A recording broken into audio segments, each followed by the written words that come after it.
말합니다. 너희는 너희가 하나님의 성전인 것과 하나님의 성령이 너희 안에 계시는 것을 알지 못하느냐? 누구든지 하나님의 성전을 더럽히면 하나님이 그 사람을 멸하시리라. 하나님의 성전은 거룩하니 너희도 그러하니라. 아무도 자신을 속이지 말라. 너희 중에 누구든지 이 세상에서 지혜 있는 줄로 생각하거든 어리석은 자가 되라. 그리하여야 지혜로운 자가 되리라. 이 세상 지혜는 하나님께 어리석은 것이니 기록된 바 하나님은 지혜 있는 자들로 하여금 자기 꾀에 빠지게 하시느니라 하였고, 또 주께서 지혜 있는 자들의 생각을 헛것으로 아신다 하셨느니라. 그런즉 누구든지 사람을 자랑하지 말라. 만물이 다 너희 것이니라. 바울이나 아볼로나 게바나 세계나 생명이나 사망이나 지금 것이나 장래 것이나 다 너희의 것이요 너희는 그리스도의 것이요 그리스도는 하나님의 것이니라. 아멘. 오늘 말씀 고린도전서 3장 16절부터 23절 말씀입니다. 고린도전서 3장은 교회 지도자들의 직분이 어떠한 것인가 이야기하면서 특히 특정 지도자를 내세우며 파당을 만들어 분열하는 분열하는 것이 잘못되어졌다라는 것을 이야기하고 있습니다. 그 가운데 16절부터 23절은 바로 3장의 마지막 부분, 마지막 단락입니다. 여기서는 그리스도만이 교회의 유일한 기초가 되시고 또 그터 위에 하나님의 교회가 세워져 나가는 사역자, 즉 교회 하나님의 사람들의 바른 자세와 관련해서 가르쳐 준 말씀에 이어서 파당을 만들어 하나님의 전 교회를 나누는 일에 대해 경고합니다. 교회 분열의 원인이 되는 그런 교만한 모습 경계해야 한다라고 바울은 이야기하고 있습니다. 좀 더 세부적으로 하게 된다면 바울은 먼저 각 성도들을 구약시대의 하나님의 임재의 상징적 처소였던 성전으로 비유하고 있습니다. 바울이 이렇게 성도들을 성전에 비유한 이유는 각 성도들에 대한 성령의 내주하심 때문에 그렇습니다. 즉 구약시대 성전에 하나님의 영광이 임재하신 것 같이 하나님의 영이신 성령께서 각 성도들 그 내면에 내주하고 계심으로 한 사람 한 사람이 하나님의 전이 된다라는 것을 이야기합니다. 그래서 그런 의미에서 각 성도들 한 사람 한 사람이 모두가 집합이 되어졌을 때, 모여졌을 때 집합체인 교회 역시도 하나님의 전임이 틀림이 없다라는 것입니다. 한 사람 한 사람이 하나님의 성전이 되고 그들이 모인 곳이 하나님의 더 큰 능력을 행할 수 있는 그러한 집합체가 된다라는 것, 그래서 교회가 된다라는 것을 이야기합니다. 그런데 바울이 이렇게 성도나 교회를 구약의 성전에 비유한 까닭 무엇이냐? 그 까닭은 교인들이 나뉘어 분쟁하는 것이 교회를 부패시키고 망가뜨리는 것이기 때문에 하나님의 심판을 면하기 어려울 그러한 커다란 그런 죄 가운데 하나다라는 것을 경고하기 위해서입니다. 율법에 의하면 성전을 더럽히는 자 사형에 처한다라고 성경은 말합니다. 하나님의 공동체에서 추방해야 된다라고 이야기하고 있습니다. 이렇게 돌로 지어진 성전을 더럽히는 자에게조차 하나님의 큰 심판, 형벌이 내려져야 한다는 것과 같이 하나님의 영적인 성전인 교회 공동체를 더럽히는 사람, 교회 공동체를 무너뜨리는 사람, 하나님은 분명한 형벌을 내리실 것이다 라는 것입니다. 그래서 분쟁을 그치고 교회를 거룩하게 유지해야 한다라는 것이 오늘 말씀을 통한 바울의 가르침입니다. 또한 바울은 마태복음 1장 18절부터 31절의 내용을 다시 반복하면서 같은 생각, 반복하는 것과 같은 생각이 들 정도로 세상 지혜의 어리석음을 다시 한번 강조합니다. 세상 사람들이 아무리 스스로 지혜롭다고 여길지라도 하나님께서 보시기에는 그들이야말로 미련하기 짝이 없는 사람들이다라는 사실을 이야기합니다.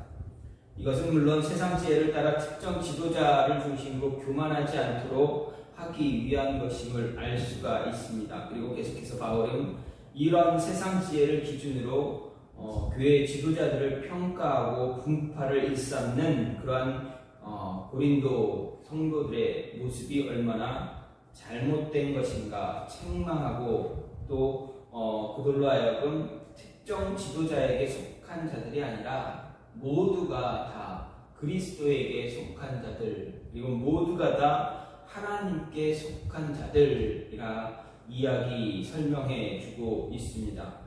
바울의 이러한 가르침을 보면서 바울이 특히 고린도 교인들을 향해서 너희가 하나님의 성전이다 라고 이야기하는 것을 우리는 특히 생각해야 되는데, 바울이 고린도 교인들을 향해서 그들에게만 너희가 하나님의 성전된 것처럼 이렇게 하라 살아라 라고 하는 것이 아니라, 바울의 이야기를 듣는, 바울의 편지를 읽게 되는 모든 그리스도인들, 하나님의 사람들, 저와 여러분들에게 동일하게 너희도 역시 하나님의 성전인 것임을 잊지 말라라는 것입니다. 그러면 하나님의 성전, 우리가 하나님의 성전이 되었을 때, 하나님의 성전이라 이야기를 들을 때, 일컬어질 때 우리는 어떤 모습으로, 우리의 모습이 어떻게 되어져야 하는가, 우리의 모습을 어떻게 만들어가야 하는가 바울이 이야기하고 있습니다. 먼저 우리는 지혜로운 자 되어져야 한다는 것입니다. 하나님의 성전이 된 그리스도인들, 성도들은 어리석은 자, 미련한 자가 아닌 지혜로운 자가 되어줘야 합니다. 17절, 18절 말씀을 보면 누구든지 하나님의 성전을 더럽히면 하나님이 그 사람을 멸하시리라. 하나님의 성전은 거룩하니 너희도 그러하니라. 아무도 자신을 속이지 말라. 너희 중에 누구든지 이 세상에서 지혜 있는 줄로 생각하거든 어리석은 자가 되라. 그리하여야 지혜로운 자가 되리라고 바울은 말합니다. 여기서 바울은 하나님의 성전을 더럽히는 자들에 대한 강한 경고를 이야기합니다. 실제로 하나님은 자신의 성전 더럽혔던 자들, 그들을 결코 가만두지 않았다라는 것을 알 수 있습니다. 왜냐하면 성전을 더럽히는 것이 하나님을 모독하는 행위일 뿐만 아니라 하나님의 권위에 도전하는 그러한 모습을 갖기 때문에 그렇습니다. 그래서 율법은 성전을 더럽히는 자에게 사형을 처하거나 공동체에서 추방할 것을 명하고 있습니다. 실제로 성경에서 성전을 더럽히는 사람들, 하나님이 어떤 징계를 내리셨는가 볼 수가 있습니다. 하나님은 율법에 지시되지 않은 불로 분향함으로써 성소를 더럽혔던 아론의 두 아들 나답과 아비후를 그 즉시로 불로 징계하셨습니다. 심판하셨습니다. 제사장이 아니었는데도 불구하고 스스로 하나님께 제사를 집행했던 사울 왕과 우시야 왕 역시도 하나님은 징계를 내리셨습니다. 뿐만 아니라 성전에서 장사했던 사람들, 그들의 행위를 묵인했던 종교 지도자들, 그들을 향해서 예수님은 뭐라 이야기하셨습니까? 그들에게 화를 내시면서 성전에서 내쫓으셨습니다. 그들의 자판들을 다 뒤엎으셨습니다. 화를 내시면서 성전은 더럽히지 말라 이야기하셨습니다.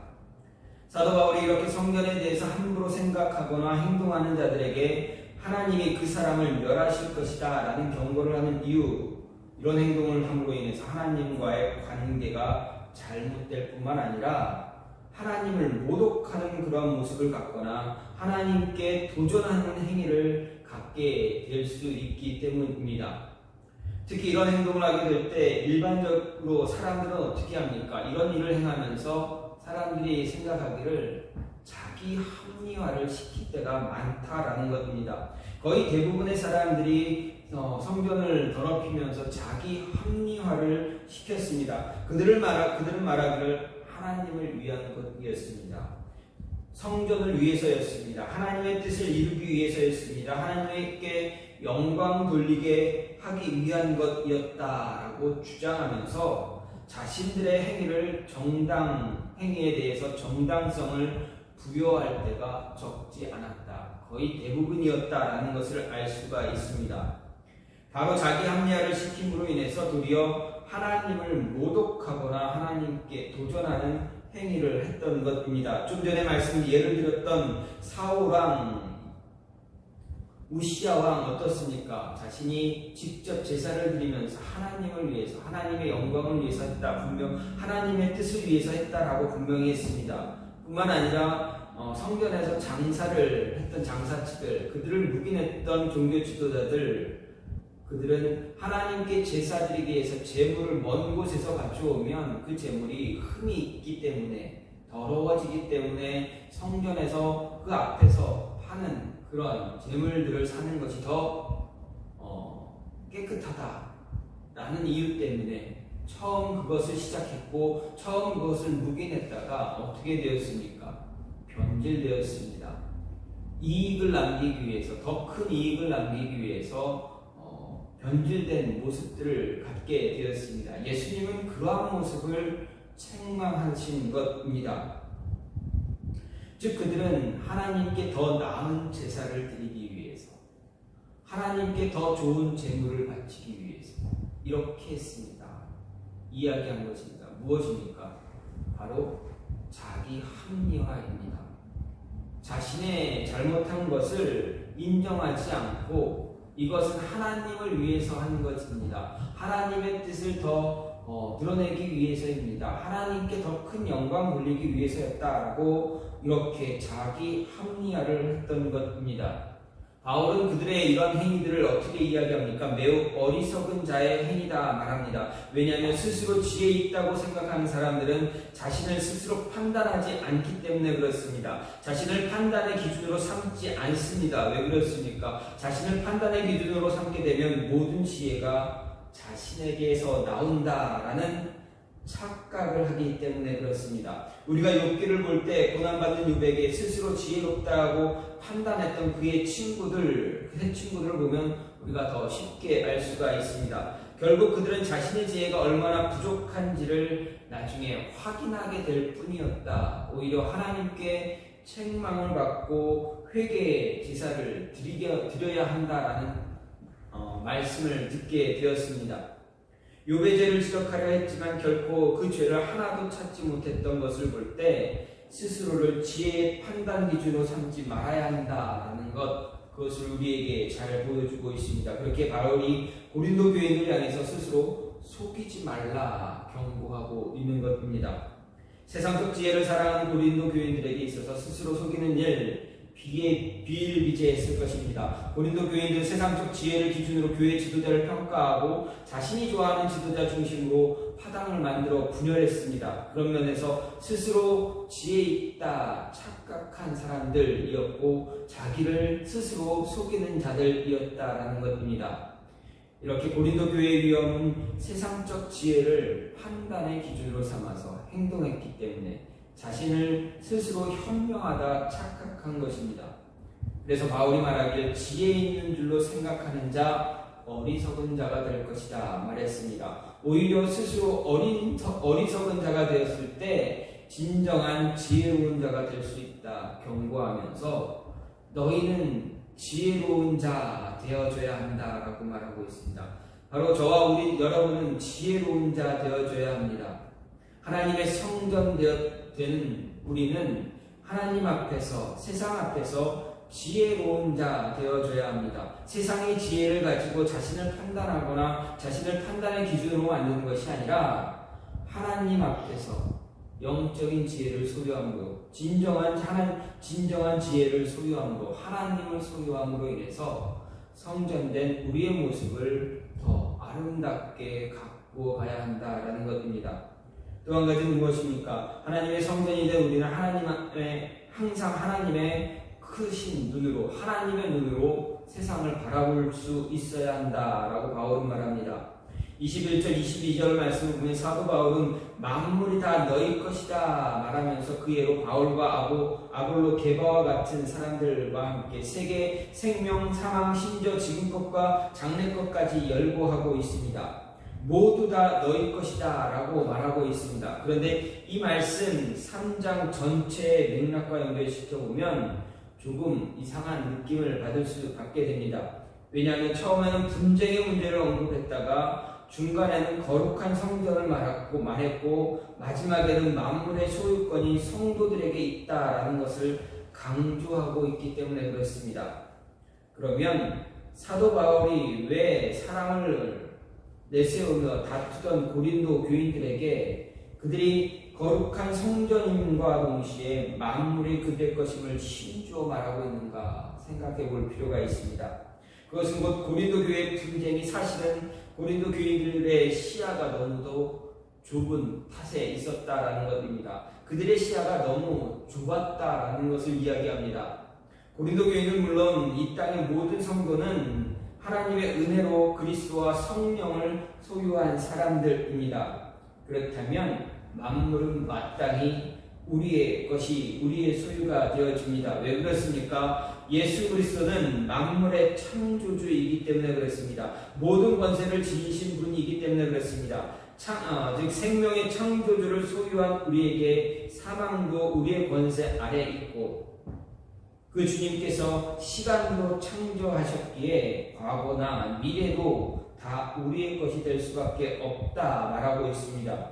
여기에 대해서 바울이나 아볼로나 게바 모두 그분의 종들이기에 예수 그리스도의 종들이기에 또 우리의 것이 된다라고 하는 것입니다. 고린도 교인들이 이렇게 눈을 크게 뜨고 본다면 그들이 지금까지 자랑하고 내세웠던 그래서 분쟁의 원인까지 되었던 이런 바울이나 아볼로, 게바는 실상 자신들이 소유한 것이고 그것은 만물을 소유한 자의 입장에서 볼 때 지극히 작은 부분이다 할 수 있습니다. 따라서 우리는 자신의 소유 가운데 지극히 작은 것을 가지고 어떻게 보면 시기하고 질투하고 다투고 있었다. 그러니 너희는 그럴 필요가 없다라는 것을 바울은 분명히 이야기합니다. 뿐만 아니라 성도가 서로 한 아버지인 하나님의 형제 자매이고 더 나아가서 세상 모든 것이 하나님의 피조물이고 그 통치 아래 있었다라는 것을 알게 된다면 굳이 작은 시야를 가지고 다툴 필요가 없다라는 것입니다. 더 큰 시야, 더 넓은 시야를 갖고 하나님의 생각을 갖고 하나님의 뜻을 갖고 하나님의 눈으로 세상을 바라보게 되면 마음속에 있는 지금 힘들고 어렵고 서로 다투고 서로 시기 질투하고 흠잡고 하는 그 모든 것들이 아무것도 아니다라는 것을 깨닫게 된다라는 것입니다. 교회 안에서 특히 하나님의 성전된 그리스도인들이 하나님의 성전된 성도들이 작은 것을 가지고 시기 질투하거나 누군가를 혐오하거나 누군가를 비방하는 그런 모습들 결코 가질 필요가 없다라는 것입니다. 큰 틀로, 큰 눈으로, 큰 시야로 바라보면 아주 작은 것들에 연연하게 되면 큰일, 하나님의 뜻, 하나님의 계획을 망치게 된다라는 것입니다. 바울은 고린도 성도들뿐만 아니라 저와 여러분에게 하나님의 눈으로 세상을 바라보고 하나님의 눈으로 우리에게 맡겨진 일들을 바라보라라는 것입니다. 그러면 그 큰 틀 안에서 서로 화합하고 협력하며 하나님의 뜻 이루어 나가는데 더 큰 힘을 가질 수 있다, 힘을 낼 수 있다라는 것입니다. 일찍이 백범 김구 선생은 거액의 분자금을 소매 속에 넣고 다니면서도 그 분자금을 단 한 푼도 쓰지 않았다 합니다. 매끼 식사, 배가 고플 때 매끼 식사를 할 때 굳이 남의 집에 가서 얻어먹는 구걸해서 얻어먹는 그런 모습을 가졌다고 합니다.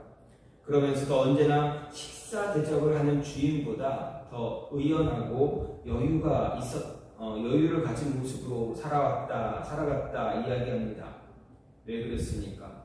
그 이유는 나중에 임시정부의 주석으로서 나라가, 조선이라는 나라가, 대한제국이라는 나라가 해방이 되면 그 나라를 이끌어갈 지도자가 될 수 있다. 아니, 지도자가 되지 않아도 그 나라를 이끌어갈 수 있는, 나라를 바르게 세울 수 있는 일에 일조할 수 있다라는 생각을 갖고 그러한 소망을 가지고 있었기 때문이다라고 합니다. 이렇게 큰 틀에서 더 큰 눈으로 사물을 보고 세상을 보고 모든 것을 볼 때 더 크고 원대한 계획, 그 뜻을 이루어갈 수 있다라는 것입니다. 작은 일에 시기하고 질투하고 다투는 그런 어리석은 모습 버리고 하나님의 눈으로 모든 것을 바라봄으로 인해서 더 큰 하나님의 뜻과 계획을 이루어갈 수 있는 모습이 고린도 교인들에게 있어야 한다. 바울은 강조하면서 저와 여러분에게도 분명하게 이야기합니다. 하나님의 눈으로 모든 것을 바라볼 때 하나님의 뜻, 하나님의 계획을 이루어갈 수 있다라는 것입니다. 하나님의 눈으로 모든 것을 바라볼 수 있는 저와 여러분이 되기를 간절히 소망합니다. 마지막으로 하나님의 성전인 우리의 모습, 그것은 다 하나님의 것이기 때문에 잊지 말라 바울은 이야기합니다. 23절 말씀을 보면 너희는 그리스도의 것이요 그리스도는 하나님의 것이다 바울은 말합니다. 21절 22절을 통해서 바울은 이야기했습니다. 세상의 모든 것이 교회 공동체의 소유다라고 말했습니다. 그리고 이어서 23절을 통해서 그 주권의 원천과 본질이 어디에서부터 시작되는가 이야기합니다. 바울의 말에 의하면 만물이 교회에 속해 있고 교회는 그리스도에게 속해 있다 합니다. 만물에 대한 교회의 주권은 결코 자신에게서 유래하는 독자적인 것이 아니라 전적으로 그리스도의 주권에 의존하고 있다 이야기합니다. 따라서 교회의 주권 역시도 예수 그리스도의 자체라는 것을 말합니다. 분명히 교회 공동체에 속한 성도들 모든 우주 만물의 주권자가 된다는 큰 뜻은 결코 아닙니다. 왜냐하면 세상에 대한 성도의 주권은 오직 하나님의 지혜인 예수 그리스도에 근거하고 있기 때문에 그렇습니다. 만약 이런 것을 거부하고 자신의 독자적인 주권을 부르짖고 주장한다면 마땅히 자신들이 다스려야 할 피조물의 종이 되고 말 것이기 때문에 그렇습니다. 따라서 고린도 교회 성도들을 포함한 세상의 모든 그리스도인들 본질적으로 존재하는 그리스도의 주권을 인정해야 하고 또 인정할 때 온 세상의 상속자로서 영적인 부요함을 누릴 수 있게 됩니다. 하지만 예수님 그리스도께서 성도들을 위해 이런 영적 부요함을 제공할 수 있는 그것은 오직 그가 하나님께, 예수 그리스도가 하나님께 속해 있기 때문이다라는 것입니다. 죽기까지 하나님께 복종하고 자신의 몸을 화목제물로 드렸기 때문에 가능한 것입니다. 하나님이 그리스도께 예수님에게 모든 것을 주셨습니다. 그리고 우리가 예수 그리스도를 영접함으로 예수 그리스도를 받아들임으로 인해서 그 모든 것을 상속받는 그런 영적인 양자의 영을 우리가 입게 되었습니다. 그렇게 우리도 하나님의 것임을, 우리 자신이 하나님의 것임을 잊지 말아야 합니다. 세상의 모든 것, 하나님께서 만드신 모든 것을 우리가 자유롭게 풍성하게 누릴 수 있겠지만 모든 것을 누리는 우리는 그리스도에게 속한 교회 공동체의 일부다라는 것, 그리고 그리스도가 하나님께 속해 있기에 우리도 하나님께 속해 있는 자임을 잊지 말아야 한다라는 것입니다. 하나님께 속해 있는 사람, 하나님께 구속되어져 있는 사람이라면, 그런 모습을 기억하고 있다면 우리는 우리의 삶을 통해서, 우리의 삶 속에서 함부로 아무렇게나 내 마음대로 살아갈 수 없다라는 것입니다. 왜 그렇습니까? 우리의 말 한마디, 행동 하나, 삶의 모습 하나하나가 모두가 다 그리스도의 모습을 반영할 수 있기 때문입니다. 반영하기 때문입니다. 하나님을 드러낼 수 있기 때문에 그렇습니다. 우리의 잘못된 삶을 보여준다면, 드러낸다면 하나님이 잘못되었다, 그리스도가 잘못되었다라는 것을 이야기하게 됩니다. 반대로 우리가 하나님의 뜻대로, 하나님이 원하시는 모습대로 삶을 살고 행동하고 우리의 생활을 만들어 간다면 우리가 믿고 우리가 속해 있는 그리스도 하나님은 그 우리의 삶을 통해서 영광을 받으시고 하나님이 자신의 뜻을 이루어 가시는데 부족함이 없게 된다라는 것입니다. 바울은 하나님의 성전이 된 너희는 이렇게 살아야 한다, 이런 모습을 가져야 한다 이야기합니다. 바울은 고린도 교회 성도들을 향해서 너희는 하나님의 성전이다 라고 말합니다. 가르치고 있습니다. 하나님의 성전, 결코 세상에서 모욕을 당하거나 책 잡히는 삶을 살지 말아야 합니다. 우리의 삶이 하나님의 대변하는 삶이 되기 때문에 그렇습니다. 그렇게 늘 하나님의 성전이라는 이 바울의 말 잊지 말아야 합니다. 잊지 않기 위해서 항상 지혜로운 자의 삶을 살아야 합니다. 하나님을 인정하고 말씀을 받아들이는 그런 지혜로운 자, 지혜의 원천이 되시는 그 하나님을 받아들이는 자로 살아가야 합니다. 그리고 하나님의 눈으로 세상을 바라보며 우리에게 주어지는 일들을 바라볼 수 있는 사람 되어야 합니다. 뿐만 아니라 하나님께 속한 자임을 잊지 말고 기억하며 살아가야 한다라고 바울은 오늘 저와 여러분에게 이야기합니다. 저와 여러분의 하루하루의 삶이 바울이 이야기하는 이 모습처럼 하나님의 성전된 모습으로 살아감으로 인해서 교회 공동체를 바르게 세우고 하나님의 뜻을, 하나님의 계획을 온전히 성취해 나갈 수 있는 모습이 있기를 간절히 소망합니다. 이 시간에 기도하기로 하는 것은 하나님, 우리는 하나님의 성전된 자들입니다. 그러니 하나님,